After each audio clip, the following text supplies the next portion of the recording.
एक असतो साधू, साधूंच्या गोष्टी सांगतोय ना, साधूंचे चरणी तरणो पाय, साधूंचे संगती तरणो पाय कसं आहे ऐका. एक असतो साधू, हा जंगलाच्या पायवाट असते, त्या पायवाटीच्या इथे तो साधू बसलेला असतो. तेवढ्याच जंगलातून एक पारधी येतो. पारध्याकडे हे मोठं असं काय असतं, पिंजरा असतो, असा छानपैकी पिंजरा, आणि त्या पिंजऱ्यामध्ये असे सुंदर सुंदर 5-10 रंगीत पोपट असतात. छान रंगीत पोपट आहेत, वेगवेगळ्या रंगाचे पोपट आहेत. तो साधू बघतो त्या पोपटांकडे, ती पोपट आतल्या आत किलबिल किलबिल किलबिल किलबिल किलबिल मिटू मिटू मिटू मिटू मिटू मिटू करतायत, आणि त्या पिंजऱ्याच्या त्या जाळीवरती येऊन बसतायत आणि असं बाहेर डोकावतायत. साधूला बघून ना ती दया येते. त्याला असं वाटतं, साधूंना असं वाटतं की अरे बिचारे तडपतायत, प्रयत्न करतायत बाहेर येण्याचा. ते त्या पारध्याला म्हणतात की अरे बघ ते किती तडपडतायत, त्यांना सोड, बाहेर सोड, नको असं घेऊन जाऊ. पारधी म्हणतो अरे त्यांना सोडलं तर माझा उदरनिर्वाह मी कसा करू, त्यांना सोडून काही चालणार नाही, मी त्यांना सोडू शकत नाही, मी आता त्यांना नेणार आहे, विकायला नेणार आहे मी. साधू म्हणतो विकायला नेणार आहेस, कितीला रे नेणार आहेस तू त्यांना विकायला. तो म्हणतो एक एक पोपट मी 200-200 रुपयाला विकणार आहे.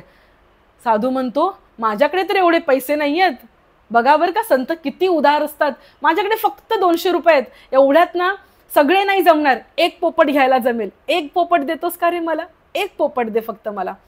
तो म्हणतो ठीक आहे, माझे मला पैसे मिळणार आहे तर तुम्हाला एक पोपट द्यायला काही हरकतच नाही. साधू म्हणतो तो बघतो मोठा टपोरा सुंदर हिरव्या रंगाचा पोपट, तो मला तू दे. तर तो पारधी पिंजरा उघडतो, तो सुंदर पोपट साधूच्या हातामध्ये देतो. आता साधूला वाटतं की हे सगळे पोपट ना नेहमी फसतात, आता मी काय करीन, ह्या पोपटाला मी छान पडवीन, ह्या पोपटाला मी छान शिकवीन आणि ह्याला ट्रेन करून मी याच्या मित्रांमध्ये ह्याला पाठवून देईन.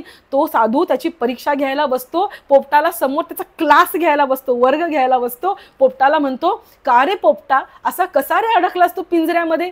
पोपट म्हणतो काय सांगावं तुम्हाला, तो पारधी आला, त्याने छान छान दाणे टाकले, पोटाची भूक हो, काही कळलं नाही, त्या दाण्यांकडे मी उडत उडत गेलो आणि अचानक जाळं पडलं आणि मी त्या पिंजऱ्यामध्ये गेलो. तर साधू म्हणला तुला कळलंय ना की तो नेहमी येतो, पारधी येतो, तो दाणे टाकतो, मग तुम्हा पोपटांना हे कळत का नाही रे, सारखं सारखं दाणे टाकल्यावरती का जायचं, कधीतरी विचार करा, आता दाणे टाकले तर आता जायचं नाहीये, पुढे जाळं पडणार आहे आपल्यावरती. तो पोपट म्हणतो नाही ना हो, पण सारखी भूक लागलेली असते. साधू म्हणतो तू चिंता करू नकोस, मी तुला एक उपाय देतो याच्यावरती, फक्त तुला एकच काम करायचंय, हा उपाय तुला सगळ्या तुझ्या मित्रपरिवाराला जाऊन सांगायचा आहे. काय आहे तो उपाय. साधू म्हणतो मी तुला एक मंत्र शिकवतो, तो मंत्र तू शिक आणि त्याच्यानुसार वाग. साधू त्याला म्हणतो एकच मंत्र लक्षात ठेव, पारधी येणार, दाणे टाकणार, दाण्याकडे जायचं नाही. पारधी येणार, दाणे टाकणार, दाण्याकडे जायचं नाही. हा मंत्र तू शिक. पोपट पण शिकतो, आपल्याला सगळ्यांना माहिती आहे पोपट तर बोलण्यामध्ये सगळ्यात जास्त कोण हुशार आहे पक्ष्यांमध्ये, तर पोपटच हुशार आहे. पारधी येणार, दाणा टाकणार, दाण्याकडे जायचं नाही. पारधी येणार, दाणा टाकणार, दाण्याकडे जायचं नाही. इतकं तोंडपाठ करतो. आता त्याला साधू म्हणतो की जा, सगळ्या मित्र परिवाराला शिकव तुझ्या, जा जा जा पटकन.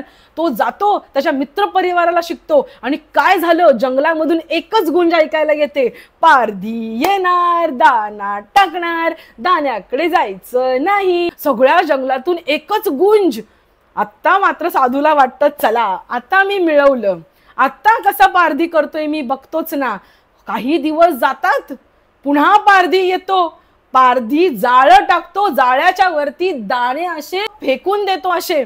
आता ते दाणे पडल्यावरती सगळे पोपट वरतून पारधी येणार, दाणा टाकणार, दाण्याकडे जायचं नाही असं बोलत बोलतच उडत येतात आणि ते दाणे चोचीने वेचायला लागतात. पुढे काय झालं असेल, सगळं जाळं त्यांच्यावरती पडतं. पारधी पुन्हा एकदा सगळ्या पोपटांना घेतो आणि पुन्हा एकदा पिंजऱ्यात भरतो. तो साधू बाहेर बसलेला असतो, पारधी येताना दिसतो. स्वतःच्या पोपटाला तिथे बघून साधू खूप मनाने दुःखी होतो. तो पोपटाकडे बघतो तर पोपट आताही बोलत असतो, पारधी येणार, दाणा टाकणार, दाण्याकडे जायचं नाही. पोपटपंची करण्यामध्ये सगळा वेळ निघून गेला, त्याचा अर्थ काही कळला नाही, आणि जरी कळला तरी आपल्या पोटाची भूक भागवण्यासाठी किंवा पोटाची भूक भागली असेल तरी ते दाणे मिळवण्यासाठी ते पोपट गेला ना त्याच्याकडे. त्याच्या मित्रांनीही तो जे काही शिकायचं ते शिकले, पण तरी सुद्धा हाव होती ना मनामध्ये, गेले ना त्या दानाकडे. एक सुंदर कविता होती, हे डाळिंबाचे दाणे वेड्या घात तुझा करती. खूप सुंदर कविता होती. आपल्या सगळ्यांना ह्या गोष्टीचा अर्थ कळला असेल. आपण सगळेजण रोज ग्रंथ वाचतो. हरिमुखे म्हणा, हरिमुखे म्हणा, पुण्याची गणना कोण करी. बोलतो ना आपण, बोलतो ना, पण किती पद्धतीने ते आपल्याला कळतं. पुन्हा जाऊन आपण मुखातून हरी नाही, मुखातून आपण शिव्यागाळ करायला लागतो, संसाराच्या गोष्टी बोलायला लागतो. आपले सगळे मंत्र त्या पोपटासारखेच असतात. म्हणून कितीही शिकवलं आपल्याला गुरूंनी तरी पुन्हा आपण त्या पिंजऱ्यामध्ये अडकतो. रोज सुटतो हरिपाठ बोलताना आणि रोज अडकतो, रोज सुटतो, रोज अडकतो. हा खेळ सतत चालू असतो. म्हणून कुठेतरी थांबलं पाहिजे. जे मुखाने गातो आहोत ते अंतःकरणात रुजवून ते आचरणात आणलं पाहिजे. त्याच्याशिवाय सुटका नाही, त्याच्याशिवाय सुटका नाही. नाहीतर आपण सतत पिंजऱ्यातच असणार आहोत.